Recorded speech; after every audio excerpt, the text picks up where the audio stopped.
ఢిల్లీలోని పలు ప్రాంతాల్లో వర్షం కురిసింది. ఆర్కేపురం, సరితా విహార్, మునీర్కా, ఇండియా గేట్ ప్రాంతాలు తడిసి ముద్దయ్యాయి. రోడ్లపై వాన నీరు ప్రవహించింది. ఉదయం పూట వర్షం పడడంతో ఆఫీసులు, స్కూళ్లకు వెళ్లేవారు ఇబ్బంది పడ్డారు. అయితే హై టెంపరేచర్ తో అల్లాడుతున్న ఢిల్లీ వాసులు కాస్త ఉపశమనం పొందారు. ఇవాళ రేపు ఢిల్లీతో పాటు గజియాబాద్, నోయిడా, గురుగ్రామ్లలో వర్షాలు కురుస్తాయని వాతావరణ శాఖ తెలిపింది.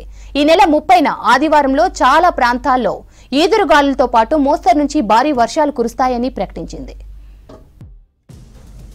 ఢిల్లీలోని పలు ప్రాంతాల్లో వర్షం కురిసింది. ఆర్కేపురం, సరితా విహార్, మునీర్కా, ఇండియా గేట్ ప్రాంతాలు తడిసి ముద్దయ్యాయి. రోడ్లపై వాన నీరు ప్రవహించింది. ఉదయం పూట వర్షం పడడంతో ఆఫీసులు, స్కూళ్లకు వెళ్లేవారు ఇబ్బంది పడ్డారు. అయితే హై టెంపరేచర్ తో అల్లాడుతున్న ఢిల్లీ వాసులు కాస్త ఉపశమనం పొందారు. ఇవాళ రేపు ఢిల్లీతో పాటు గజియాబాద్, నోయిడా, గురుగ్రామ్లో వర్షాలు కురుస్తాయని వాతావరణ శాఖ తెలిపింది. ఈ నెల 30న ఆదివారం చాలా ప్రాంతాల్లో ఈదురుగాలులతో పాటు మోస్తరు నుంచి భారీ వర్షాలు కురుస్తాయని ప్రకటించింది.